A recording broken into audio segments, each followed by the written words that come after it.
The party that promised to defeat the deep state very quickly became the deep state. Pam Bondi says, I have the list on my desk right here. They're rather silent for a few months. Then Elon Musk says Trump is in the Epstein list. Then within weeks, apparently the list is gone. I mean, I'm looking at this photo of Jack Posobiec holding up the Epstein files. It says the Epstein files, phase 1. But where's phase 2? There's no phase 2. He actually helped Epstein be prosecuted. He was the only person who was involved, kicked him out of the Epstein. You know all this, like it's just a very. Have you heard of Alexander Acosta? You were duped to cover up sexual abuse of Donald Trump was you were kicked duped. him out of his. Alexander Acosta was a Florida district attorney. You can look this up. He knew both Trump and Epstein. He was appointed as a Secretary of Labor under Trump and had to resign in 2017 because people found out that he mishandled the Epstein case in 2007 and let Epstein get an illegal plea deal. Epstein was then able to go re-offend, and Trump appointed him in 2017. So I don't want to hear the dude that was brought to the White House to cover up sexual abuse saying that there was, I don't like. You don't wipe your face. Can you just wipe that little thing off your face there a little bit? You got a little, right, hold on a mud on your face. Okay. You have no points. Hold on a second. All right, check it out. We are back with another Piers Morgan debate panel. And you guys are going to really enjoy this one because this panel happens to be all about Elon Musk, the Epstein files, and whether or not Trump is in the list. Now, just yesterday, Attorney General Pam Bondi came out and said, the list is gone. We don't have a list. There never was a list. So Piers Morgan invited me and a few other political commentators on the show to debate over it. I'll play it in just 1 second, but let me point out, on the panel with me is political commentator Jack Posobiec, who was one of the creators invited to the White House to unveil the Epstein files, believe it or not, and he claims he was duped. I don't quite believe him. But then we have CIA official, former CIA official, and whistleblower John Kiriko, and we have friend of the show, Brian Shapiro. So I'm going to let this play. I'll jump in to commentate at some points, but I think this will be a fun watch. Make sure you drop a like and make sure you subscribe to the Adam Mockler feed below for more breaking news, more live streams, more videos like this, and let's check it out. And so I don't even think that we should blame the likes of Kash Patel and Dan Bongino. I think people probably at a lower level destroyed whatever they could destroy and let the lie go up to the very top and hope that this whole thing just goes away. If there are no documents to implicate famous people, then it'll eventually go quiet. And my guess is in 30 years or 50 years or whenever it's going to be, at least some of the truth will probably be released. Adam Mockler, I mean, it does stick in the gullet, doesn't it, that the only person to go to prison in the whole Epstein scandal is a woman. Yeah, well, John said he thinks the people at the bottom might have destroyed the evidence, but the reality is the people at the top, like Pam Bondi, were the ones saying they had the list sitting on their desk. So it seems like that deep state you referred to, the party that promised to defeat the deep state, very quickly became the deep state. Here's the timeline in my eyes. Pam Bondi says, I have the list on my desk right here. They're rather silent for a few months. Then Elon Musk says Trump is in the Epstein list. Then within weeks, apparently the list is gone. I mean, I'm looking at this photo of Jack Posobiec holding up the Epstein files. It says the Epstein files, phase 1. But where's phase 2? There's no phase 2. So I'm happy that influencers like Jack are admitting they were conned by the admin to cover up the sexual abuse of children. Yeah, Jack, I mean, do you feel angry? Do you feel you were used in some way? Well, it's very upsetting. It's extremely upsetting. Very upsetting. I feel very, very bad for this guy, that he was forced to help Donald Trump cover up the sexual abuse of a plethora of children. I mean, earlier in the panel, this guy says that he didn't even know he was going to the White House for the Epstein release a few months back. He thought he was going there for a different reason, and they shoved a binder in his hand and pushed him out the door, and before he knew it, there were cameras in his face. Come on, dude, you're lying. You absolutely knew what you were going there for. You absolutely helped them cover this up, and now he's trying to pivot away. In this clip, we're talking about Elon Musk, and Piers Morgan asks me if I think that Elon and Trump's feud is going to last. Then I make a joke that dives us right back into the Epstein debate. Take a look. Trump was launching the big, beautiful bill, which many people think is going to add trillions to the debt. The two were clearly incompatible bedfellows.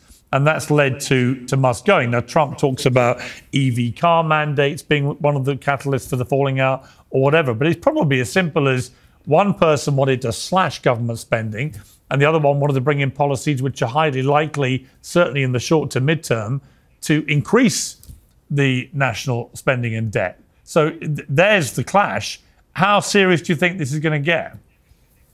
I don't think you should understate the extent to which Jared Isaacman, the NASA candidate, being slashed, also pissed Elon Musk off. Right. He was really mad about Jared Isaacman. What I find funny about all of this is that Elon Musk is now leveraging the same mechanisms that he used to get Trump elected just a few months ago to now start a third party designed to undermine Trump's coalition. So the attention economy that he has with Twitter, he's going to leverage that. The vast wealth, he's going to leverage that. As to the question of how serious this is, I actually disagree with Brian. I think in 6 months, Elon will be on to the next thing. He doesn't seem to have the steady hand needed in politics to carry through a long-term agenda, and we saw that with Doge. Well, there might be another reason, which is that shares in Tesla are tanking, down 7%, I think, at the start of regular trading today. Now, that might just be a market reaction. It may recover, but certainly recent numbers for Tesla have not been good. John, what do you think of this? I mean, it's not an intelligence issue, but as an American, what do you feel about now the potential for a third party by somebody who's actually got the means to make it significant? Well, it wasn't too long ago that Ross Perot was able to buy 30-minute blocks on literally every network to promote his own candidacy and got something like 19%, which was very, very respectable for an independent presidential candidate. But it didn't lead to anything. With Elon Musk, there's nothing behind it but money. There's nobody running in the state legislatures, nobody running for Congress and whatever it's called, the American Party or some silly name like that. There's nobody running for the local school board or the water commission that's going to be the roots of this new party. I think that this is just kind of a vanity project. And I have to agree that I think in 6 months, some shiny object is going to distract Elon Musk, and we're not going to even hear about this party anymore. I mean, obviously, you've got a massive clash of two gigantic egos here, and people used to getting their own way. Do you think, I can't see them really making up from this. I mean, Trump called him a train wreck last night. Elon's been hammering away, dismissing his big, beautiful bill as a total disaster that will bankrupt the country. It's very hard to see how they make up here, isn't it, Jack? Well, I would say never count anything out. I mean, you've seen President Trump be able to make friends or allies of rivals in the past, and he certainly has the ability to do so, sometimes even against the wishes of MAGA. But, that's certainly his prerogative. For Elon, absolutely, he's got a track record of moving from one thing to the other. But if he sees perhaps a path forward from a business perspective, look, keep in mind, he's still got to deal with the government in terms of a lot of the contracts for his companies, in terms of Department of Defense, in terms of NASA, in terms of Tesla. So he's going to need a lot of this going forward, and I think whether they like it or not, they're stuck together. He was friends with Epstein. He'll be friends with Elon. What was that? He was friends with Epstein. I'm sure he can be friends with Elon Musk. He actually helped Epstein be prosecuted. He was the only person who was involved, kicked him out of the Epstein. You know all this. Like, it's just a very Have you heard of Alexander Acosta, the Florida district attorney who was... Like, your little, have you like, heard of Alexander Acosta? You know who that is? You're like, oh, I got it. Look at me. Like, I'm the guy from Third Eye. You know who Alexander Acosta is? You were duped to cover up sexual abuse of Donald children. Trump was kicked him out of Mar-a-Lago. Donald Trump was the only one who went to investigators and said, I will Piers, work do you know with who you Alexander against Acosta Epstein. is? This has been litigated a million Can I just add something here? times. Well, It's been litigated a million first of all, times. Can I just... Well, can I Brian, I'll just- come to you, but Adam, just explain what you're talking about. Yeah, really quickly, Alexander Acosta was a Florida district attorney. You can look this up. He knew both Trump and Epstein. He was appointed as a Secretary of Labor under Trump and had to resign in 2017 because people found out that he mishandled the Epstein case in 2007 and let Epstein get an illegal plea deal. Epstein was then able to go re-offend, and Trump appointed him in 2017. So I don't want to hear the dude that was brought to the White House to cover up sexual abuse saying that there was, what are you trying to say here? Yeah. You gonna wipe your face? Can you just wipe that little thing off your face there a little bit? You got a little, All right, hold on a mud second. on your face. Okay. You have no points. Hold on a second. No Can I points, just- huh? Can I add something? got a little First mud of on your all, face I there. hear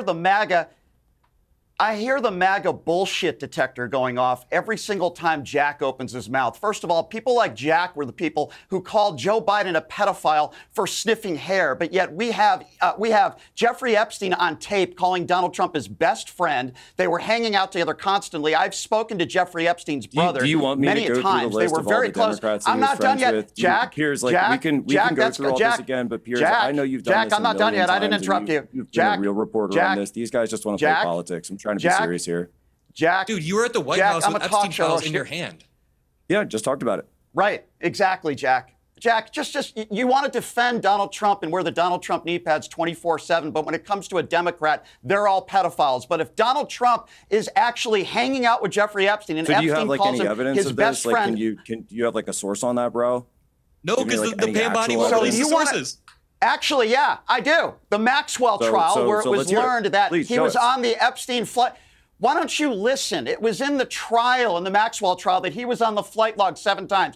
We have Jeffrey Epstein on Bill Clinton was on audio there 26 calling times. him his best friend. So here's my question to Jack. Jack, And how if many times did Bill Jeffrey Clinton go Epstein to the was on islands? audio, And how many times did Hey, Jeffrey Epstein say first that of all, he was one of the that's founding called members of the whataboutism. Clinton Institute? I don't defend Clinton Global Jack. Initiative. Jack, if Jeffrey Epstein this was all day on long, bro. audio saying that Joe Biden was his best friend, that wouldn't concern you at all? Man, these are all like you do is 2016 deflect and you talking talk points. about other Like, don't people. you guys have anything new? Ooh, that was a fun one. It very quickly got heated, but I think it deserved to be heated. This dude is an absolute slime ball. You know they have no points when they're going after personal features. Like, listen, I spend 7 days a week on camera, like almost all day. Some days I don't shave. So Jack thinks that his big own on me is that I just didn't shave today as a 22-year-old. Sometimes 22-year-olds don't shave. That is the reality of things. Either way, he could not give an intellectual response to the Alexander Acosta point. He could not give an intellectual response to anything. New nemesis just dropped, I guess. This is my new nemesis. We'll do more panels with him. This guy was fine.